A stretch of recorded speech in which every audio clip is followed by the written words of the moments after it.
నేను మీ కాశెట్టి కుమార్ మాట్లాడుతున్నాను. తెలంగాణ హైదరాబాద్ నుంచి వెళ్ళి మన తెలంగాణ జరిగే రాజకీయాల గురించి ఈరోజు మనం మాట్లాడుకుందాం. ఒకసారి చూడండి, మీరు కూడా ఇదంతా చూడండి. ఉద్యోగుల భూములపై 100 కోట్లు డీల్, కీలక మంత్రి చెరసాటు బేరం. ఇది జరుగుతూ ఉన్న చూడండి. మళ్ళీ ఎలక్షన్ ఎట్లా ఉంటుందో వాళ్ళు చూడండి. ఓ ప్రైవేటు నిర్మాణ సంస్థలతో డీల్, చకచక పనులు, అందుకే ఇష్టానుసారంగా రెవెన్యూ అధికారులు తీరు, రికార్డుకెక్కనున్న మంత్రి అండతో నేరుగా పనులు, బౌన్సర్లతో ప్రభుత్వ ఉద్యోగాలపైన దాడికి యత్నం, అనధికారులే లేఅవుట్లతో మొదలైన ప్లాట్ల విక్రయణ, ఉద్యోగులు నేతలకు ఎన్జిఓసి ఇవన్నీ కలెక్టర్ ఆర్డీఓ.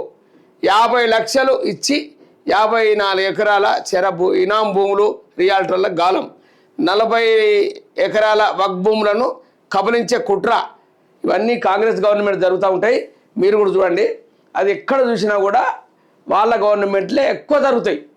నేను వేరే గవర్నమెంట్లో కూడా జరగదని కొన్ని అక్కడ కూడా జరగచ్చు, కానీ ఎక్కువ శాతం ఎందుకంటే వాళ్ళకు 15 సంవత్సరాలు అధికారం లేదు కాబట్టి వాళ్ళు మంత్రులు కానీ, వాళ్ళ ఎమ్మెల్యేలు కానీ, వాళ్ళ కార్పొరేటర్లు కానీ, వాళ్ళ కార్పొరేషన్ చైర్మన్లు కానీ వాళ్ళు ఇప్పుడు మళ్ళీ గవర్నమెంట్ ఎట్లా రాదు అని ఏదో ఒకటి చేయాలి, ల్యాండ్ కబ్జా చేయాలి.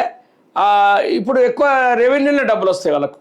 ఇక వాళ్ళు లంచాలు తీసుకుంటే ఏముంటాయి, వాడు 20,000, 30,000, 50,000 ఇస్తారు. ఇటువంటి వక్ భూములు కానీ, ఇనాం భూములు కానీ సర్వ నెంబర్లు మార్చి, నేను 25 సంవత్సరాలు అన్నీ ఉన్న కాబట్టి నాకు దాని గురించి వాటి చరిత్ర నాకు తెలుసు. అందుకే వాళ్ళు మీరు చూసుకోండి ఒకసారి, ప్రతి ఒక్క రోజు పేపర్లు చూడండి. ఎందుకంటే ఈరోజు టీఆర్ఎస్ గవర్నమెంట్ కూడా అప్పుడు చేసింది, కానీ టీఆర్ఎస్ వాళ్ళ పేపర్ కాబట్టి వీళ్ళు ఇతర దాని మీద బురద చల్లుతారు కంపల్సరీ.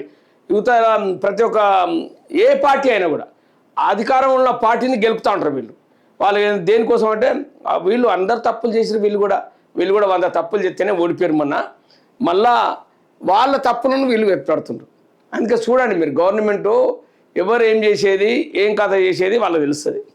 రెవెన్యూ ఒకసారి చూడండి. మాకు మన వీళ్ళు గవర్నమెంట్ వాళ్ళు గోపనపల్లి సర్వే నంబర్ 36 భూమిలో వంట వార్పు, భోజనాలతో నిరసన దిగిన ప్రభుత్వ ఉద్యోగులు, కథం తొక్కిన ఉద్యోగులు, బిగ్ భూమి దందాలపై చూడండి. వాళ్ళు ఇక వంట వార్పు మన శ్రావణ మాసం, ఆషాఢ మాసంలో ఒకటి వంట వార్పు పని పెడతారు, గెట్టు గేరు పెట్టుకొని ఇటువంటి చేస్తూ ఉంటారు. వాళ్ళ భూమి మా గోపనపల్లి అక్కడ ల్యాండ్ కాస్ట్ అయిపోయింది, అక్కడ ₹1,00,000 గదం దాకా అయింది. అది ఆ భూములను వీళ్ళు ఏం చేస్తారంటే సర్వే నెంబర్ మార్చరా, లేకపోతే వీళ్ళకి ఇచ్చి ఎంతో గొడవ అయితే అందులో ఒక లీడర్లకు ఎంతో కొంత డబ్బులు అప్పచెప్పి వాళ్ళను నోరు మూస్తారు. ఇటువంటివి కూడా జరుగుతాయి. ఇక అందులో గట్టి వాళ్ళు ఉండి నేను డబ్బు తీసుకొని నాకు అవసరం లేదు అని రంగంలో దిగితే వాళ్ళ వెనుక వీళ్ళంతా గ్యాంగ్ తయారై మొత్తం ఇలా రోజు పేపర్లు వచ్చేటట్టు ఇక నాకెందుకు గొడవ అని అక్కడ ఉన్న మంత్రులు కానీ, ఒకవేళ ముఖ్యమంత్రి దృష్టికి పోతే ఎందుకే ఈ గొడవలు మనకు, ఎందుకంటే నెక్స్ట్ ఎలక్షన్స్ వస్తున్నాయి, ఇంకా 1 మంత్లో ఇప్పుడు 20 తారీఖు డిక్లేర్ చేస్తారట, ఎలక్షన్ కోడ్ వస్తుంది, అదంతా వస్తుంది, అది వెళ్ళకపోతున్నాయి కూడా అనొచ్చు. అది రేవంత్ రెడ్డి గారు కూడా దీనికి ఒకవేళ ఆయన చొరవ తీసుకొని అటువంటి చేయకొని ఆ గవర్నమెంట్ ల్యాండ్ వాళ్ళు ఎవరిది వాళ్ళకు ప్రైవేటు ఉద్యోగులు ఉన్నారు కదా, వాళ్ళందరూ ఇవన్నీ గొడవలు అయితే ఉంటాయి, వాళ్ళు కంపల్సరీ దానికే మీరు ఉంటారు, కంపల్సరీ వద్దు అని అనవచ్చు కూడా. ఇది కూడా ఎందుకంటే ఇప్పుడు కంపల్సరీ ఈ రెవెన్యూ డబ్బులు చాలా వస్తాయి. రియల్ ఎస్టేట్ వాళ్ళంతా రెవెన్యూ మీదే పడతారు. ల్యాండ్ ఎక్కడ కబ్జా ఉంది, ఎక్కడ ఖాళీ ఉంది. ఇప్పుడు నిన్న బడంగిపేటలో ఒక ధర్నా చేసినాం మేము, బీజేపీ వాళ్ళందరూ కలిసి ధర్నా చేశారు. ఎందుకంటే పార్కులన్నీ తీసుకొని దాన్ని బై నంబర్లు వేసి అమ్ముతా ఉన్నారు వీళ్ళకు. ఎందుకంటే వీళ్ళకు ఇప్పుడు నెక్స్ట్ దబ్బన బీజేపీ గవర్నమెంట్ వచ్చింది అనుకో, ఈ పార్కులు కబ్జా చేసి అన్నీ కొనగొడతారు.